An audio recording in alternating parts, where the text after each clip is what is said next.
Oi, pessoal, tudo bem com vocês? Espero que vocês estejam bem. Nessa aula de purificação e análise de proteínas, eu estou fazendo uma gravação para vocês, espero que vocês aproveitem. E qualquer dúvida que vocês tenham, vocês podem me contatar pelo e-mail que eu respondo lá, tá bom?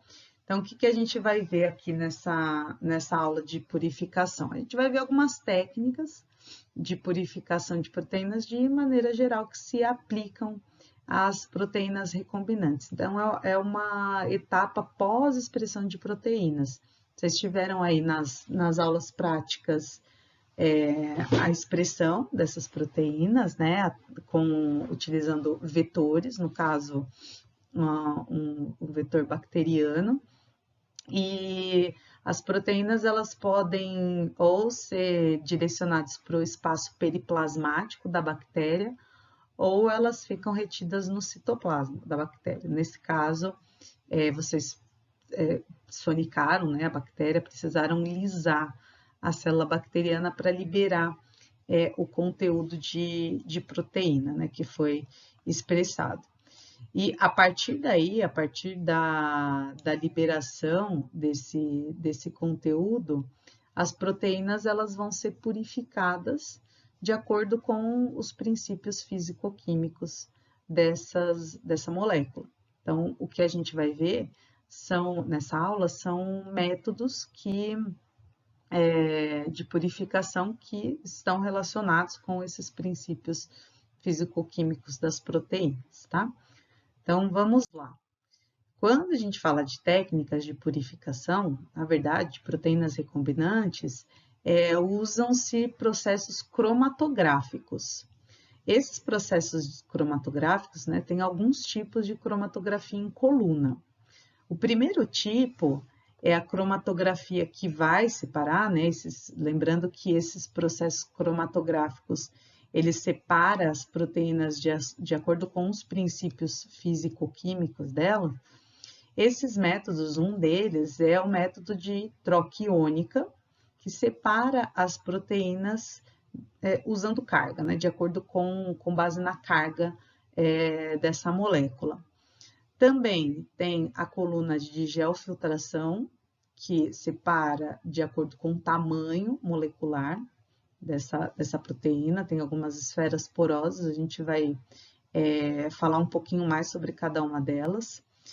Também tem a por afinidade, cromatografia por afinidade, que usa algumas características biológicas da proteína e a interação delas, a ligação dessas proteínas com a própria coluna, com afinidade com a coluna, e as colunas de HPLC, que é a cromatografia líquida de alta eficiência, que está relacionada com a hidrofobicidade da molécula. Então, essas colunas, elas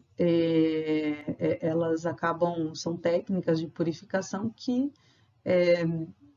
separam as proteínas de acordo com os princípios físico-químicos. O que é importante falar também é que as colunas de purificação são a coluna é a fase estável, tá, da cromatografia. Então, eu escrevi aqui para vocês, fase estável são as colunas.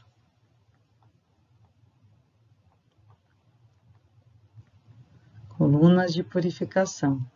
E a fase móvel são as soluções.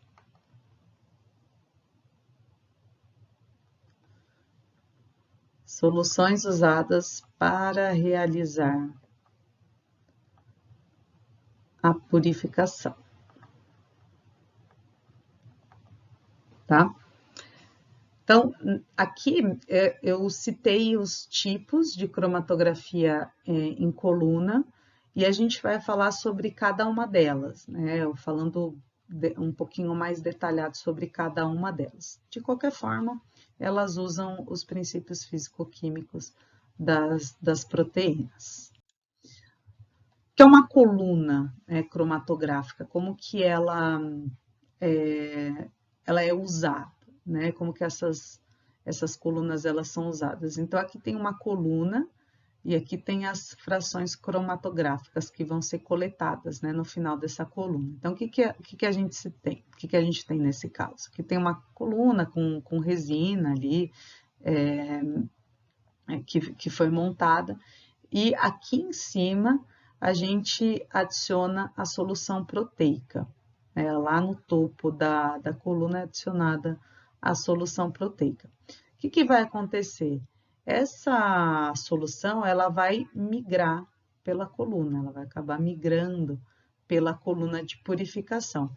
E de acordo com o princípio da separação, essas proteínas elas vão ficar mais ou menos retidas dentro da coluna. Então, você adicionou lá um topo aqui da coluna e essas proteínas elas vão ficar retidas e uma parte vai acabar migrando. Isso vai de acordo com os princípios fisicoquímicos dessa proteína. Conforme adiciona-se solvente, né, nessa coluna, esse solvente ele acaba arrastando as proteínas que são menos adsorvidas na coluna. Então, essas proteínas, elas começam a ser arrastadas pelo solvente. Conforme elas são arrastadas pelo solvente, elas acabam saindo, esse conteúdo acaba saindo e é coletado por esses tubinhos aqui. Isso a gente chama de frações de cromatografia. Então, isso daqui são as frações de cromatografia. Frações de cromatografia, que vão ser lidas, né, em espectrofotômetro. Depois isso daqui, essas frações, essas amostras, elas vão ser lidas em espectrofotômetro em A 280 nanômetros, porque é um comprimento de onda que detecta aminoácidos com cadeia aromática, né? Como é o caso do triptofano, fenilalanina, tirosina e etc.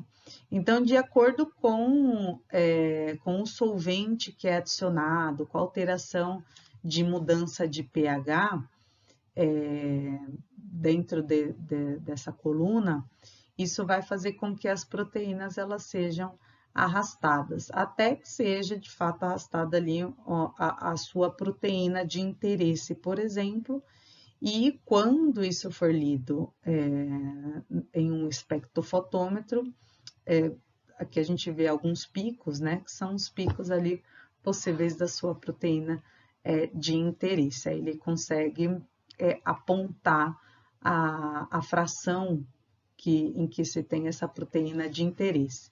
Isso daqui, essas frações, elas têm mesmo volume, tá? Isso é importante falar. Elas têm os mesmos volumes, são frações de mesmos volumes.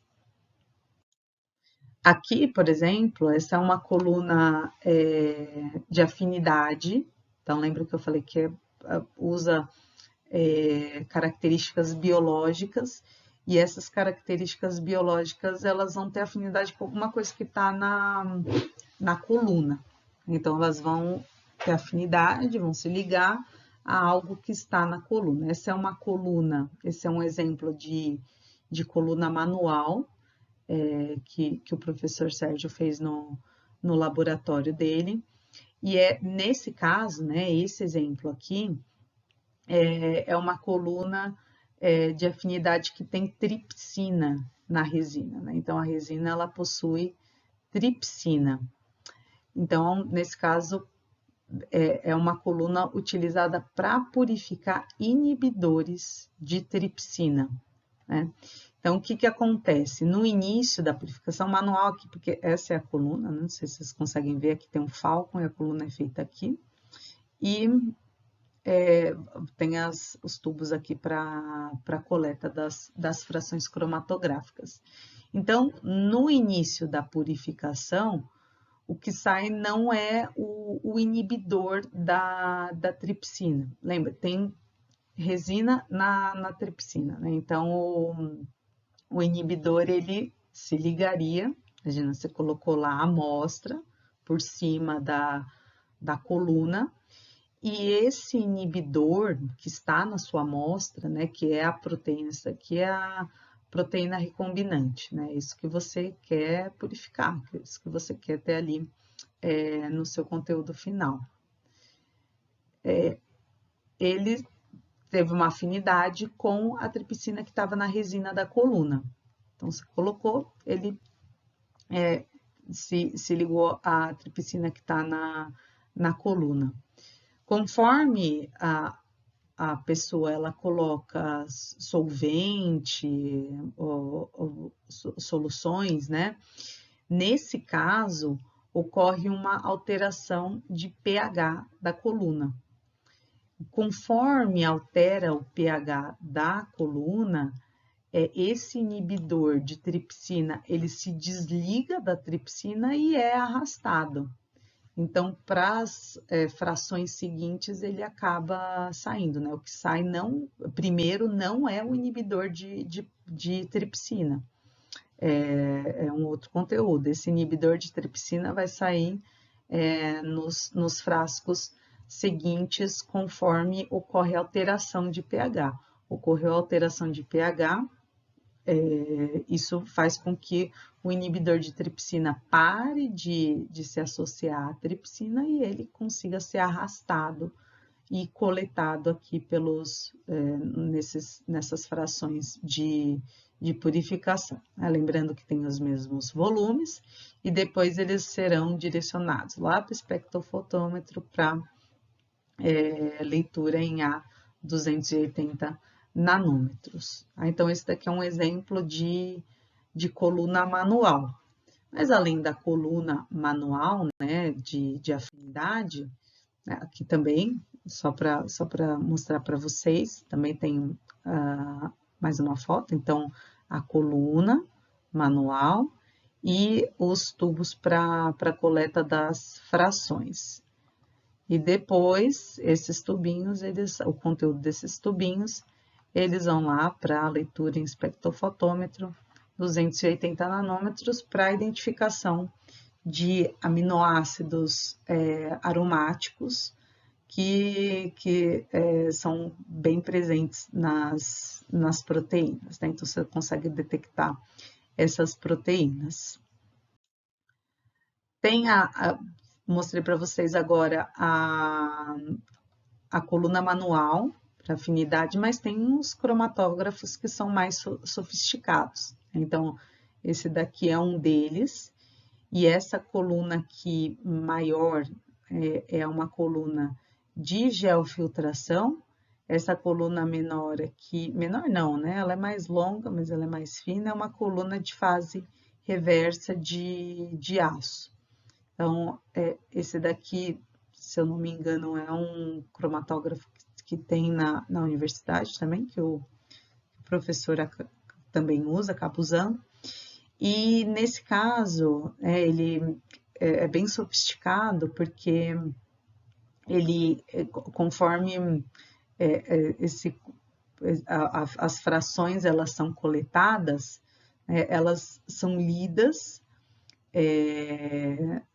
e já aponta ali o pico, né? E mostra em qual tubo que foi detectado um pico com a sua proteína recombinante, né? Então, conforme passa as proteínas, já dá e dá a fração do tubo que foi coletado aquele pico. Então, isso é muito bom, automatiza bastante a purificação, né? Porque você consegue ver em qual fração exatamente você tem aquilo que você está buscando, né? Você conseguiu purificar a sua proteína. Da manual, você tem que passar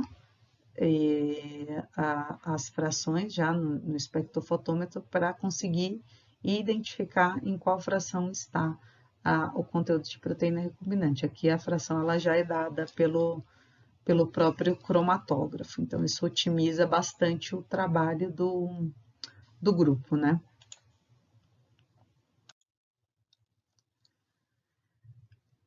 Depois que sai ali a amostra purificada, né, seja, aqui nesse caso é um exemplo através da coluna manual, então aquela coluna que eu mostrei para vocês, né, da, da purificação de inibidor de tripsina, uma vez purificado, você vai analisar essa proteína, né, que é o tema da aula, purificação e análise de proteínas. E uma das formas de analisar proteínas, depois a gente vai falar mais um pouquinho, mas só porque eu mostrei ali o exemplo de inibidor de proteína, que eu já vou mostrar a análise. Uma das formas de analisar a amostra purificada é através do SDS-PAGE, né, que o SDS é um detergente e PAGE é eletroforese em gel de poliacrilamida. Então, é uma das formas de análise, e essa análise ela é muito boa, ela é muito importante, porque ela estima o tamanho da proteína, né? Ela não vai dar exatamente a massa da proteína, porque isso seria a espectrofotometria de massas, mas ele estima, essa técnica acaba estimando o tamanho, o peso dessa proteína. Então, nesse caso, o que a gente faz? Né? Essa amostra ela vai ser analisada nesse gel de poliacrilamina, se a pessoa ela aplica a amostra no gel, essa amostra vai correr nesse gel e o gel ele será corado. Nesse caso aqui, ele foi corado com Macê Blue para posteriormente revelar essa proteína, né? E o que a gente tem aqui? Primeiro, a gente sempre tem que, vocês viram isso na aula prática, né? Mas tem que comparar com o marcador. O marcador, ele já tem os tamanhos das bandas determinado e aí você compara, né, com a sua proteína de interesse para conseguir identificar o tamanho dessa proteína, né? Então, o que a gente vê aqui, na verdade, né? Já sabendo aí que você tem que comparar. Essa faixa aqui, grandona, que saiu desse primeiro resultado, nessa coluna 2 aqui, essa faixa grandona, esse arraste, na verdade, é uma glicosilação. Nesse exemplo aqui, ele foi o inibidor ali da tripsina, foi expresso em levedura, né? E aí ela saiu com esse arraste aqui. É isso que a gente vê. O que se fez nesse caso, né? Essa amostra, ela foi tratada com endoglicose-base H, e após esse tratamento com endoglicose-base H, para tirar essa glicosilação, é isso que a gente teve, que é isso que foi que se mostrou depois do tratamento com a endoglicose-base H. Então, você tira a glicosilação, né? E esse é o perfil que se deu. Então, aqui se tem proteínas, ok, não são glicosiladas, né? Porque senão elas sumiriam. Mas quando tirou essa glicosilação, ficou essa banda aqui com esse acúmulo de proteínas recombinantes, né? Então, a gente vê aqui mais ou menos onde que ela, qual que é o tamanho dela, né? Onde que ela acaba batendo ali para determinar mais ou menos o tamanho. Então, nesse caso, e aqui também tem uma outra coloração, sai com esse arraste também, e depois é que aqui ficou bem clarinho, né? Fica melhor aqui quando corada com Macê Blue, né? Então, às vezes acontece esse arraste, né, essa glicosilação, né? E esse arraste é uma glicosilação, mas quando tratado, se tira essa glicosilação e aí você consegue identificar a banda da proteína recombinante, né? Comparando sempre com o marcador e estimando o peso tamanho dessa proteína. Aqui também é daquela coluna que eu mostrei para vocês, né, de geofiltração. Nesse caso, é um resultado após ali a coluna de geofiltração, que é aquela coluna maior que eu mostrei para vocês, que é uma coluna automática. E nesse caso, né, a geofiltração ela é chamada de peneira invertida. Por que é peneira invertida, né? Primeiro, peneira é algo que permite a passagem, imagina uma peneira, é algo que permite uma passagem de partículas menores. Isso é uma peneira. Mas no caso, ela é invertida, então vai ser o contrário. Na geofiltração, então, o que se tem é a passagem primeiro de partículas maiores ao invés das menores, depois que se passam as menores. E isso é possível porque essa coluna ela é formada por esferas de polímeros, que são as beads, né? E essas beads elas têm cavidades que fazem com que essas partículas menores elas ficam retidas. As partículas menores elas ficam retidas nessas cavidades das esferas de polímeros.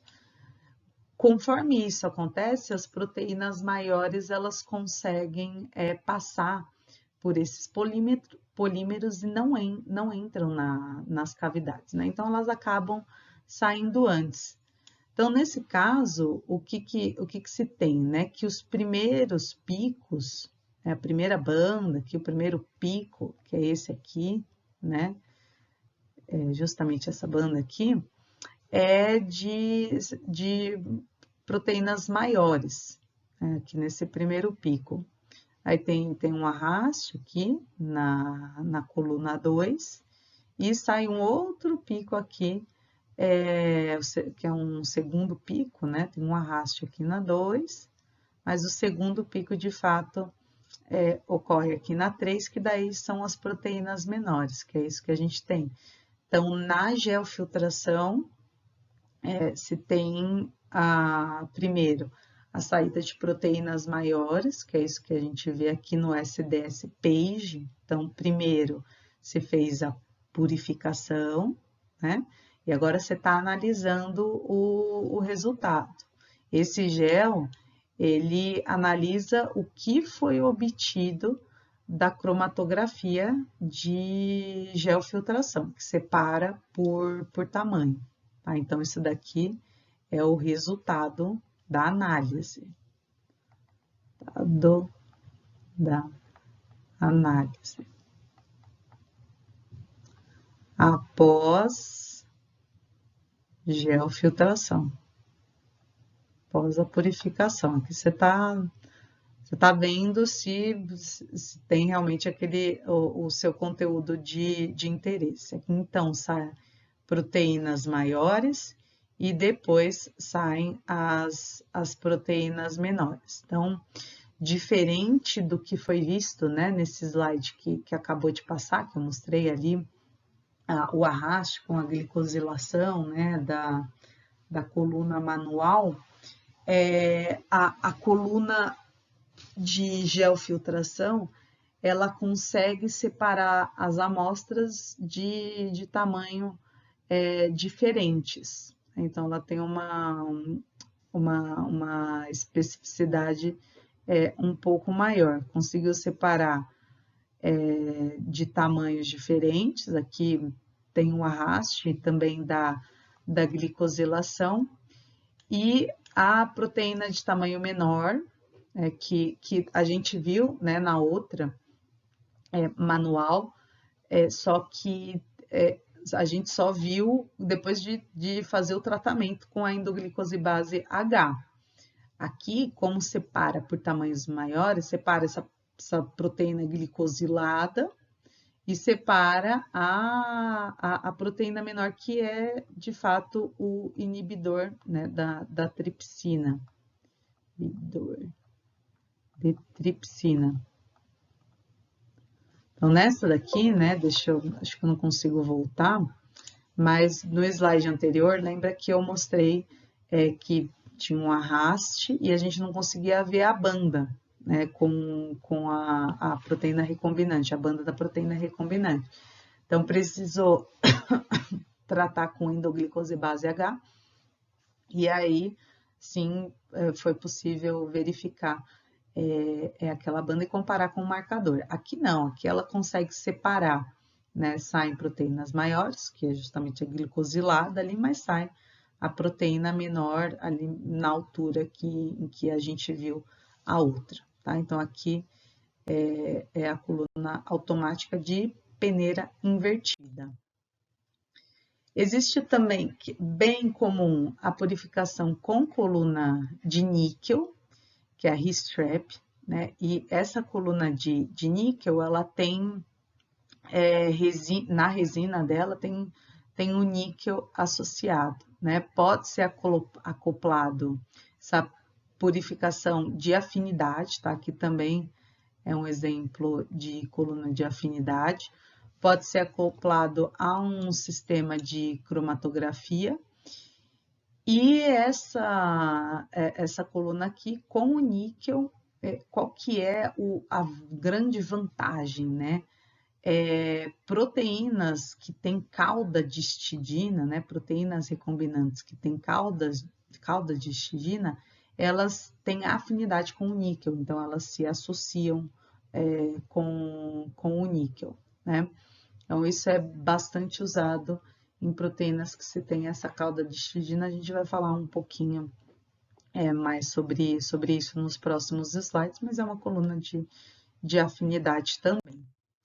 Então, o que acontece, né?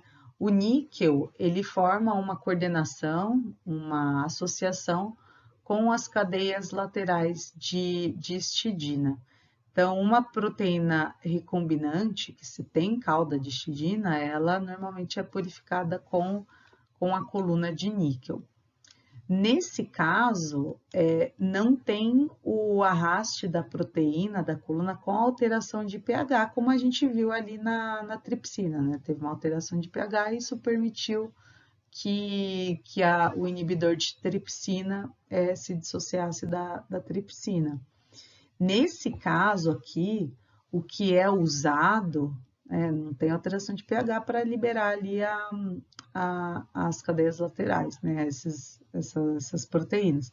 O que se tem é o imidazol. Esse imidazol, ele compete com a cauda de histidina pela ligação ao níquel. Então, ele é um competidor. Compete com a cauda de histidina pela ligação ao níquel. Onde está esse níquel? O níquel está na coluna, né? Que é uma coluna de níquel. Então, quando nesse tampão se tem o imidazol, ele acaba competindo com a cauda de histidina pela ligação ao níquel. Aí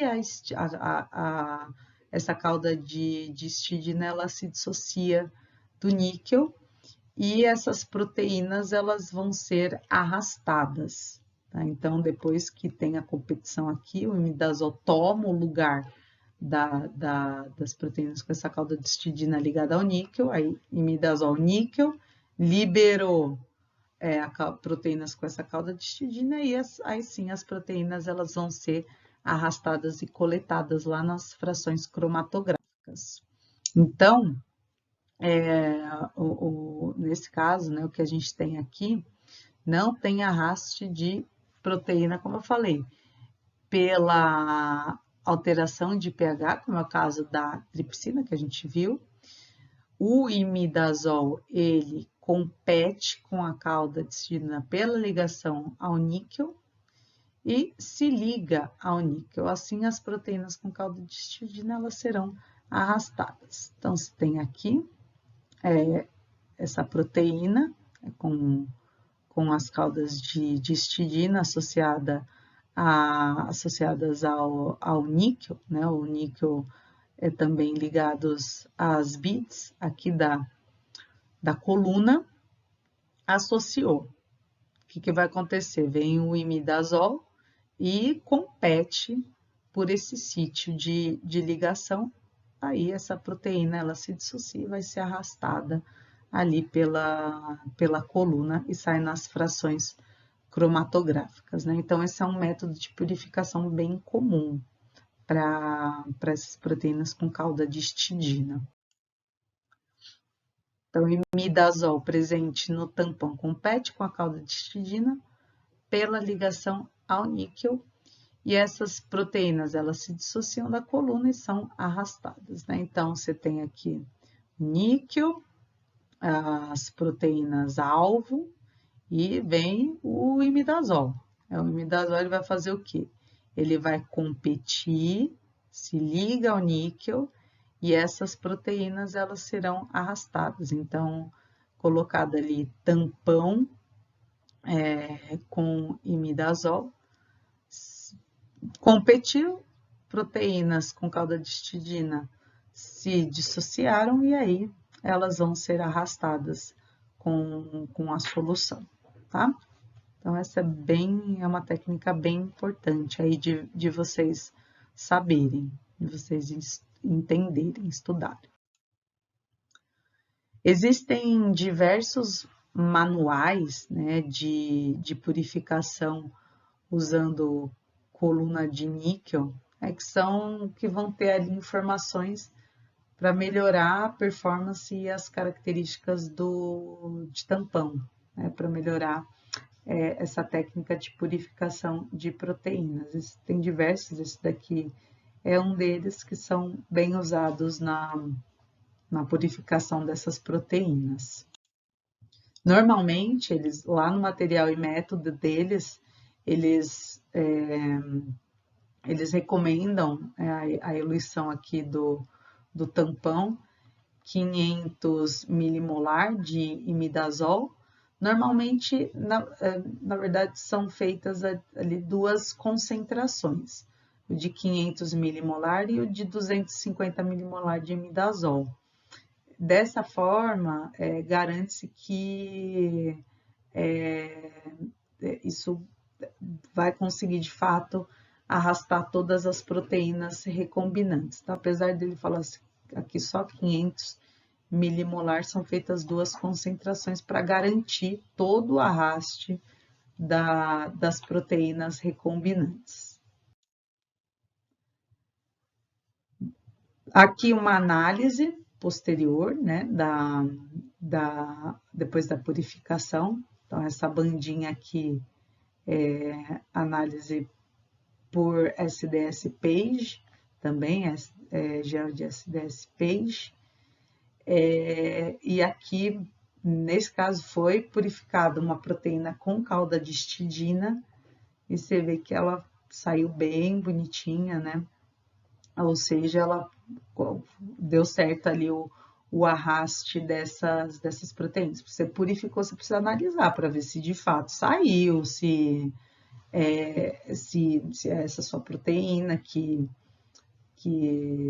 você está estudando, né? Então, você precisa fazer a análise e normalmente por SDS-PAGE, por gel de poliacrilamida, então aqui a gente vê o resultado, né? O pico de leitura e o resultado no próprio gel de agarose, tá? Aqui um exemplo de proteína com cauda de histidina. Um outro exemplo também de uma proteína bem purificada com calda de histidina, tem essa banda única aqui, sempre comparando com o marcador, né? Isso é importante, comparar ali o marcador para estimar, para ver a estimativa do peso, né? A gente normalmente sabe qual é o peso que a gente procura, então consegue aqui comparar, de fato, purificou ali a minha proteína, não marcou mais nada também, então purificou aquilo que eu estava buscando.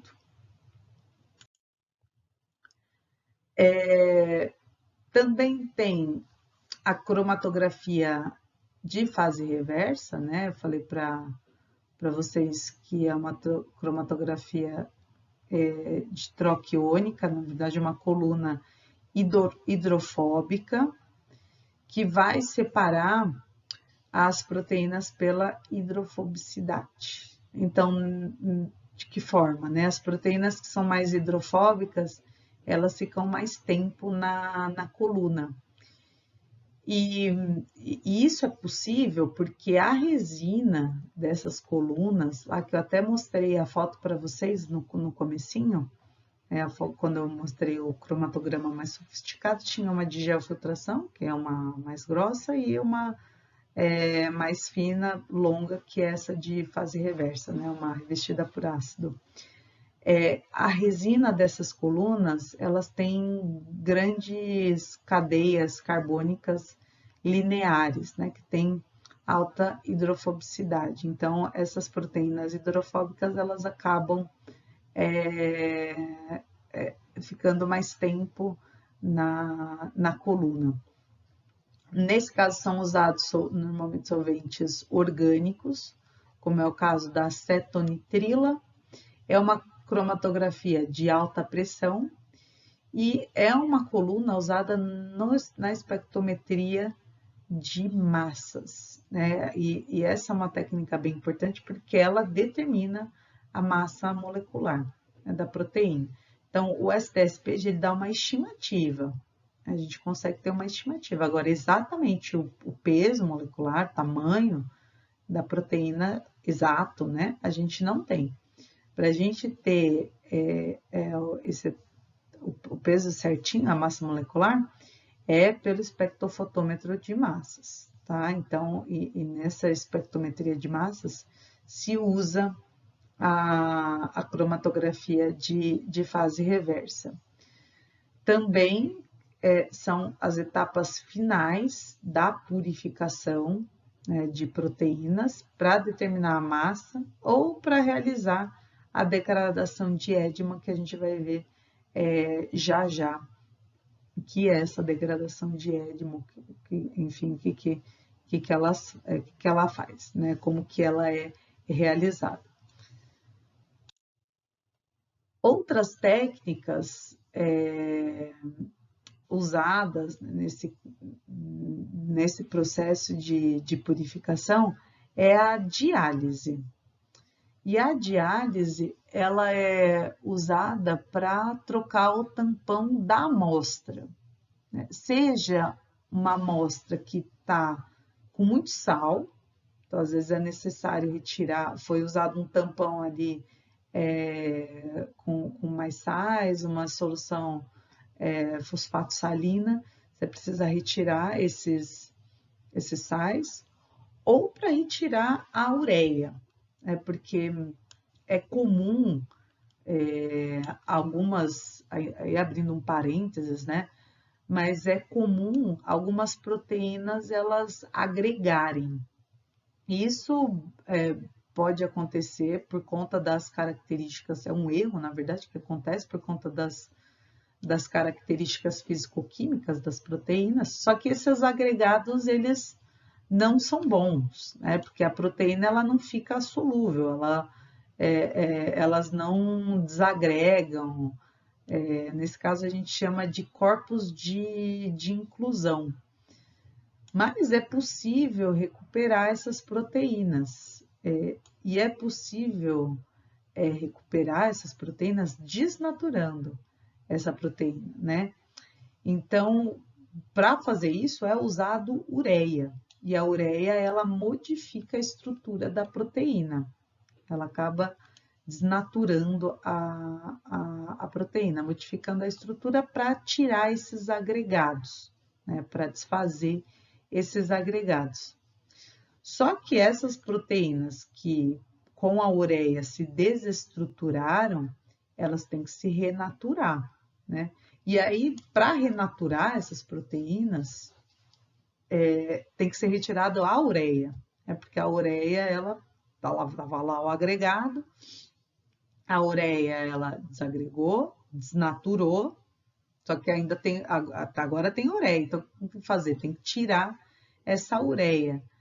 E nesse caso, para retirar a ureia, para que haja a renaturação de proteínas, né, é feita a diálise, usa-se a diálise, que pode ser feita através de membranas de diálise, dentro de um frasco, que vai permitir a passagem através de poros muito pequenos, a passagem da ureia, ou nesses, são saquinhos, né? Membranas de diálise são saquinhos, ou nesses tubos aqui que já tem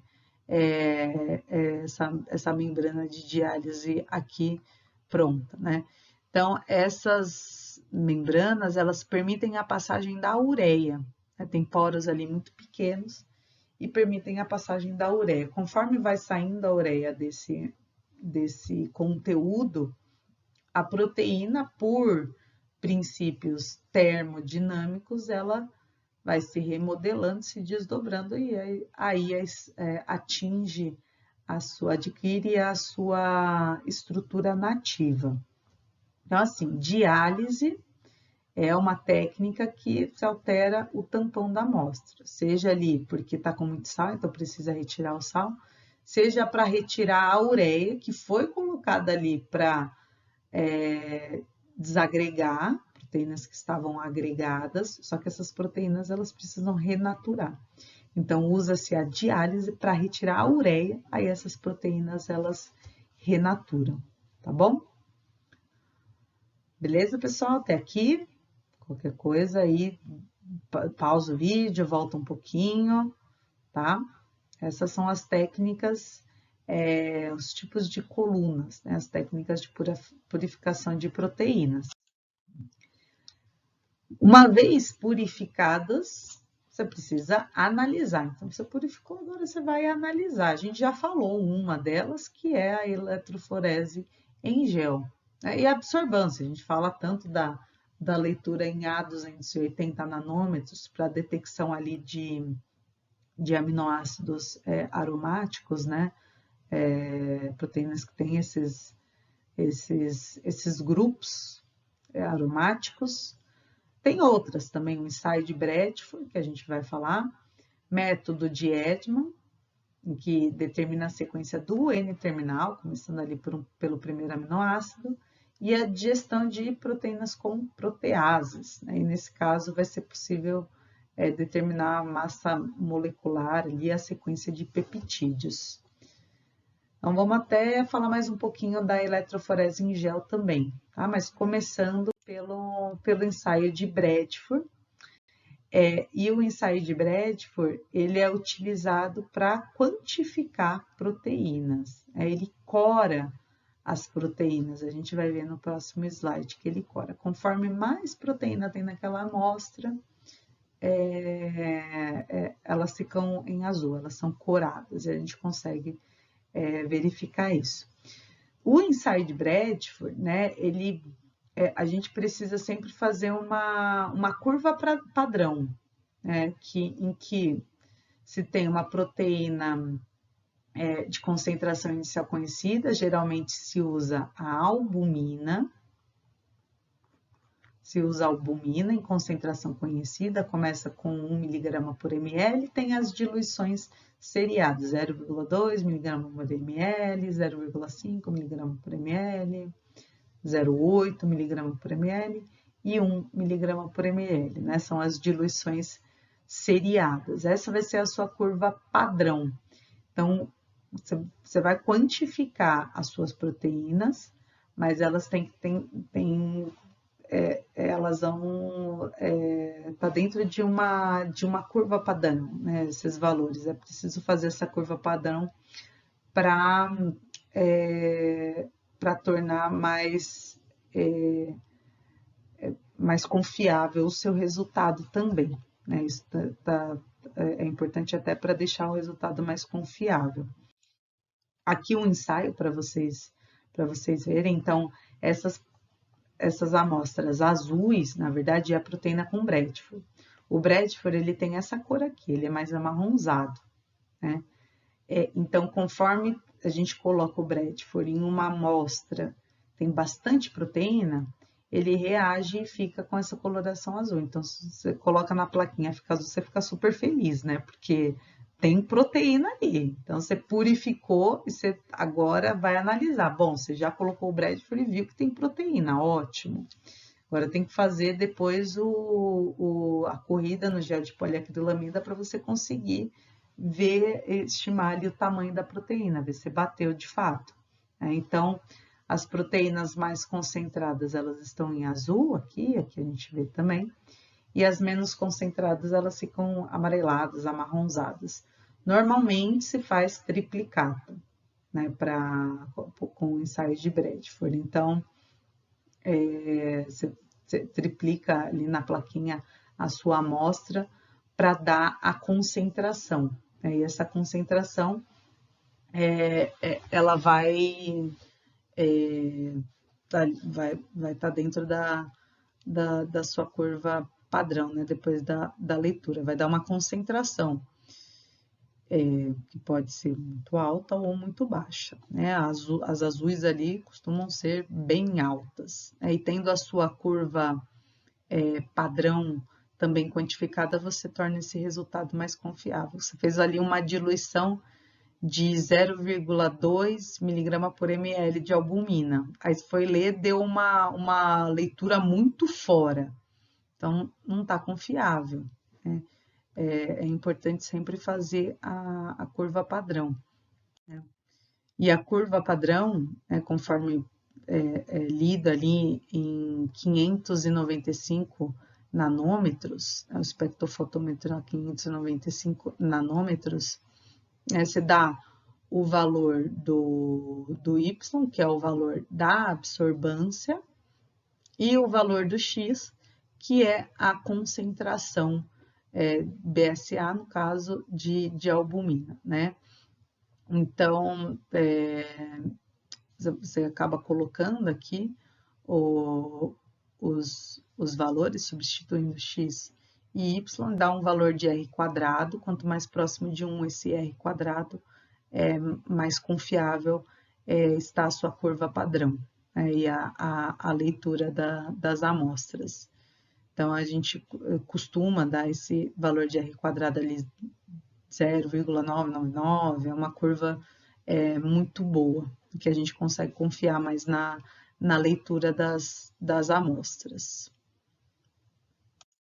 Então, sempre fazer um ensaio de Bradford e, posteriormente ao ensaio, se faz a eletroforese em gel. Você quantificou as suas amostras, e isso é importante até para determinar o quanto que você vai colocar no gel, vai aplicar da sua amostra no gel, isso é importante. Porque se dá uma leitura muito baixa, você precisa de um volume um pouquinho maior, porque senão você vai revelar, não vai sair nada, né? Então, muito importante fazer essa leitura, porque ela vai determinar o quanto que você vai colocar de amostra no gel para correr esse gel, tá? Então, eletroforese, lembrando, eletroforese em gel de poliacrilamida, que é o PAGE, separa as moléculas carregadas por tamanho, peso molecular, em um gel de poliacrilamida, de acordo com o campo elétrico que é aplicado. E o SDS é do desilsulfato de sódio, que é um detergente.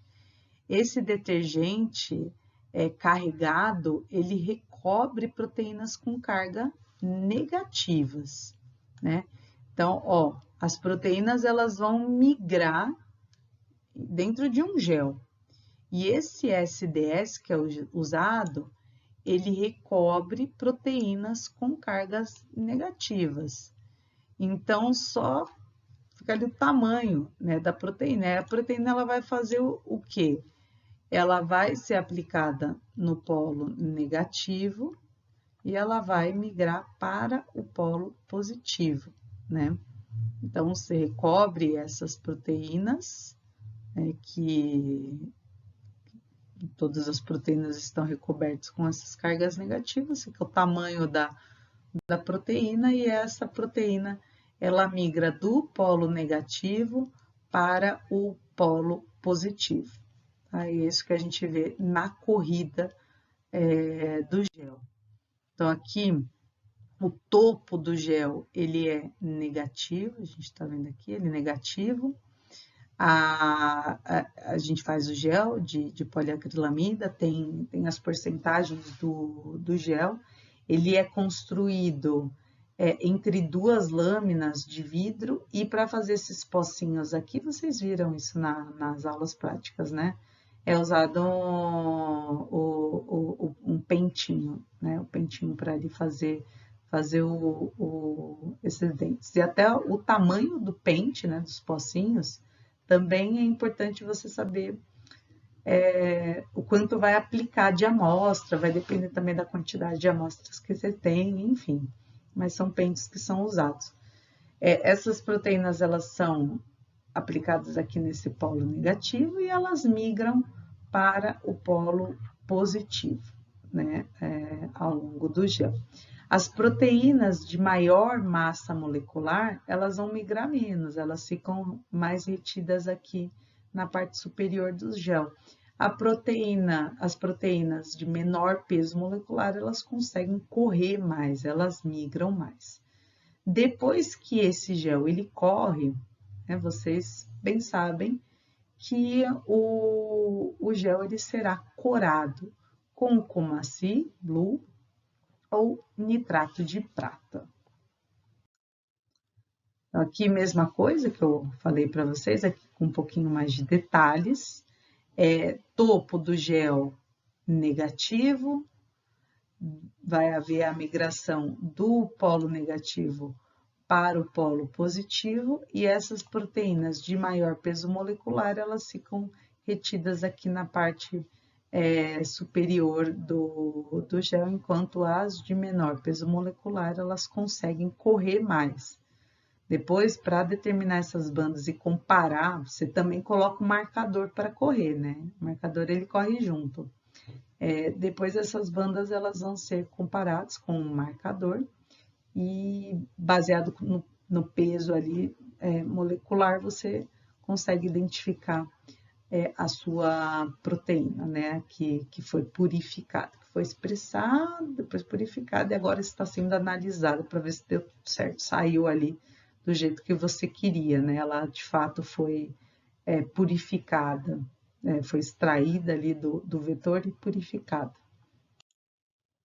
Aqui a cuba, a eletroforese, ela ocorre em cubas de eletroforese, tem ali várias marcas, existem várias marcas, e também com a fonte ali para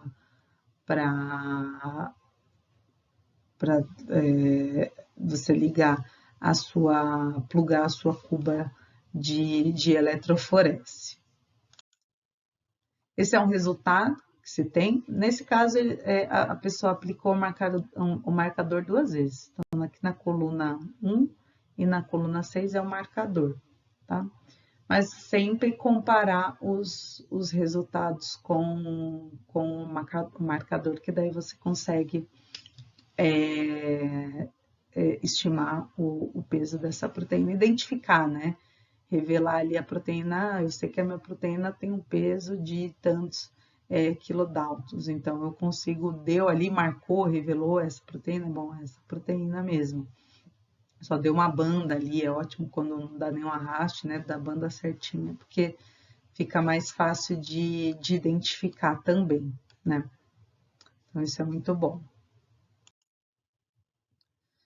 Bom, um outro método, né? Então, a gente viu o método lá no começo, a 280 nanômetros, vimos o método de Bradford, aí eletroforese em gel, uma outra análise pós-purificação de proteínas é a composição de aminoácidos dessas proteínas, né? E essa análise de aminoácidos, da determinação da composição de aminoácidos de uma proteína, é através do método de Edman. E esse método aqui é um método bem importante de degradação, né? Na verdade, é um método de degradação que usa o fenilisotiocianato para reagir com os aminoácidos. Ele reage com o primeiro aminoácido da cadeia proteica, lá do N-terminal, e ocorre um processo, né, quando ele reage, o fenilisotiocianato reage com os aminoácidos, ocorre a derivatização de AA. AA é aminoácido, tá? Então, o fenilisotiocianato é usado para derivatizar os aminoácidos antes da análise por HPLC. Então, ele vai reagindo aminoácido por aminoácido. Ele reage primeiro com o primeiro aminoácido, depois ele reage com o segundo, depois ele reage com o terceiro. E a cada reação, ele derivatiza. O que isso significa? Ele vai gerar um intermediário. Ele gera intermediário, que a gente vai ver. Essa reação ela ocorre em ciclos, a gente vai ver. E também ocorre as clivagens as ligações peptídicas, elas são clivadas, né, nesse processo de derivatização, que é o método de degradação de Edman. Então, aqui, por exemplo,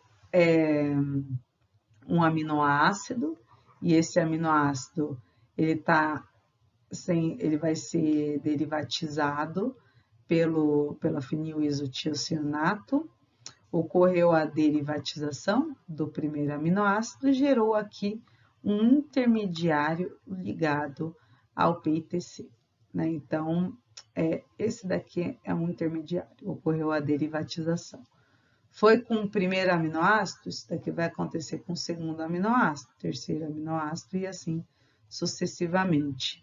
E depois vai passar por uma coluna de fase reversa em um HPLC, tá? Então, aqui é um cromatograma do HPLC, né, que a gente viu que é um método de purificação de proteínas, que uma das colunas pode ser aquela de fase reversa, que eu falei para vocês, que é uma coluna de alta pressão, né? E aqui usa-se o tempo de retenção, que é o tempo em que esse intermediário ele fica retido, ele permanece em uma coluna. Então, dá aqui a absorbância e o tempo de retenção. Aqui a gente está vendo no eixo X, o tempo de retenção desses intermediários, né? Isso daqui é um cromatograma, é um resultado de HPLC.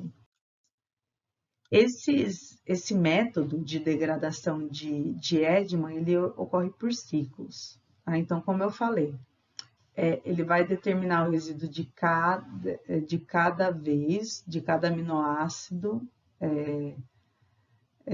do N-terminal, e para isso ele tem alguns ciclos que a gente vai ver. Então, primeiro é tratar o peptídeo com o fenilisotiocianato, que reage com o N-terminal para formar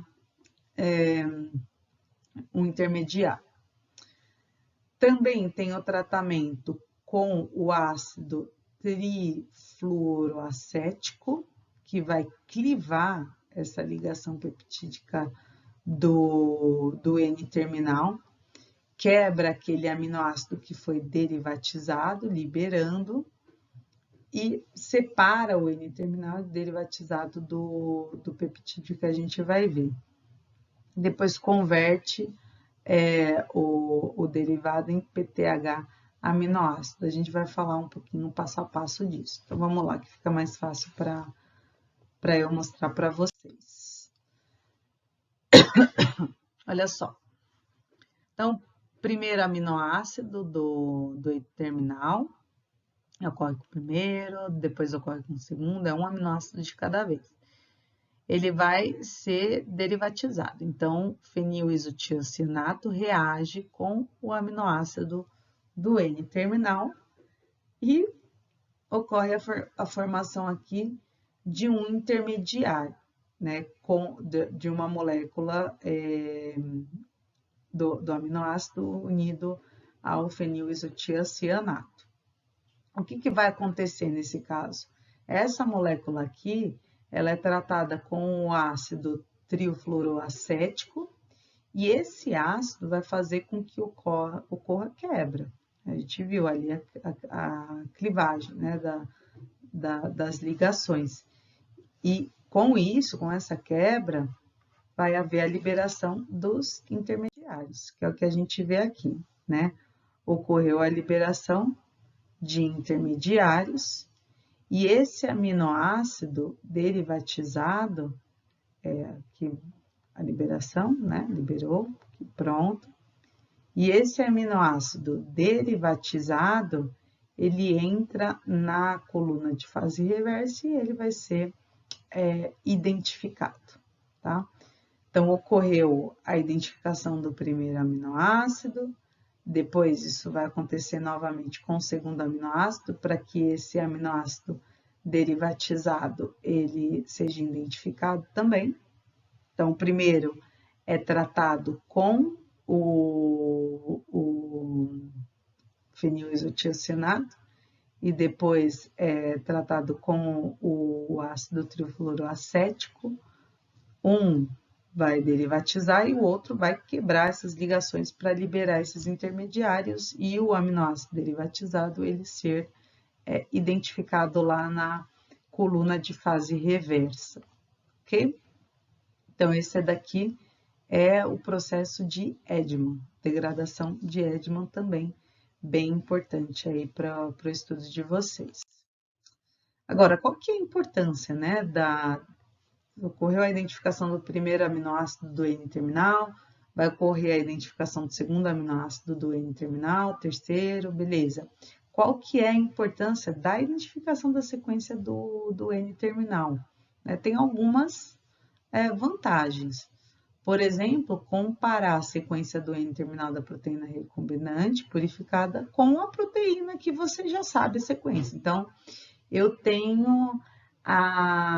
quero expressar determinada proteína, eu sei qual é essa proteína, eu sei qual é a sequência, eu expressei uma proteína, eu quero ver se essa proteína que eu expressei é de fato essa proteína que eu estou querendo expressar, né? Então, eu comparo as sequências, as sequências do N-terminal e identifico essa sequência da proteína que eu purifiquei, expressei e purifiquei, analiso, né, isso e vejo se de fato está correspondendo à proteína que eu gostaria de expressar. Né? Você compara as sequências para ver se a sequência é a mesma, e aí é a proteína, né, que você está querendo expressar.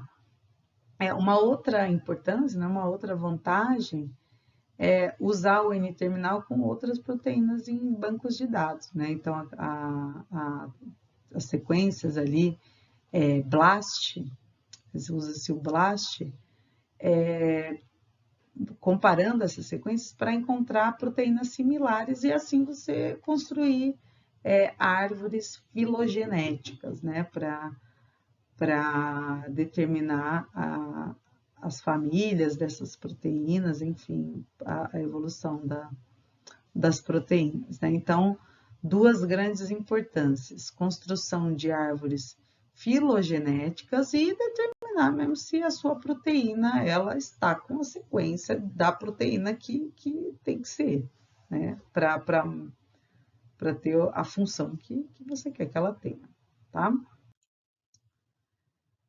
Bom, por fim, encaminhando para o final, outras formas aí de análises que eu falei são a digestão, né, das proteínas por proteases, que vão clivar ligações específicas, peptídicas específicas, em certos locais do peptídeo. Então, uma protease bastante usada é a quimotripsina, né? E a quimotripsina, ela cliva, né, ligações peptídicas ali de resíduos aromáticos ou alifáticos não carregados, né, como é o caso da fenilalanina, tirosina, triptofano, leucina, enfim.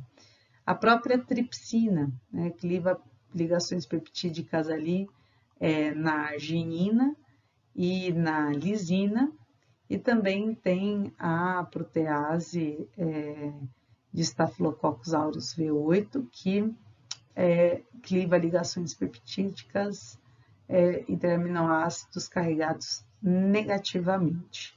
Vamos ver um exemplo, então, em relação à quimotripsina e à própria tripsina. Então, olha só, que a gente tem aqui uma clivagem e sequenciamento de um oligonucleotídeo, né? Então, tem uma sequência de aminoácidos de uma cadeia polipeptídica que vai ser determinada alinhando as sequências correspondentes, né? Então, o que a gente tem aqui, ó? Arginina, alanina, né, lisina e triptofano. Então, lembra que entre arginina, entre lisinas, tem a clivagem com a tripsina. Então, cliva essa ligação e cliva essa ligação também para a formação desses resíduos, desses peptídeos, né? E tem a clivagem com a quimotripsina, também, que eu falei para vocês, que são os aminoácidos aromáticos. Então, aqui, por exemplo, tem a clivagem, aqui tem outra clivagem, e liberou esses peptídeos, né? E o que a gente tem aqui? Que os resíduos finais, eles são diferentes, né? Então, olha só esses resíduos aqui com a degradação por tripsina, né? Eles são diferentes desses resíduos aqui com a degradação de quimotripsina, né? Os resíduos, eles são diferentes. Então, tem que ter uma atenção a isso, porque conforme o tratamento, os resultados, eles são diferentes. Então, isso tem que ter bastante atenção também. E, por fim, usando a sequência de DNA para determinar a sequência de aminoácidos de uma proteína. Então, as sequências de aminoácidos de proteínas, elas podem ser deduzidas a partir das sequências de nucleotídeos, podem ser deduzidas, né? Lembrando que quando se passa pelo processo de transcrição, existe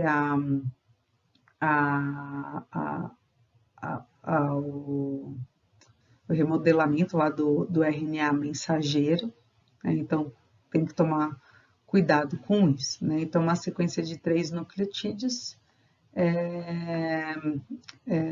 específico a um aminoácido, né? São específicos ali a trinca de bases específica a aminoácidos. Então, com isso você consegue determinar a sequência de aminoácidos. Só tem que tomar cuidado com o processamento do RNA mensageiro, tá? Aqui é uma outra forma ali para determinação para análise das proteínas, tá bom? Beleza, pessoal? Então, espero que vocês aproveitem esse material. Qualquer dúvida, pode me mandar algum e-mail que eu respondo, tá bom? Bons estudos para vocês. Tchau, tchau. Valeu, pessoal!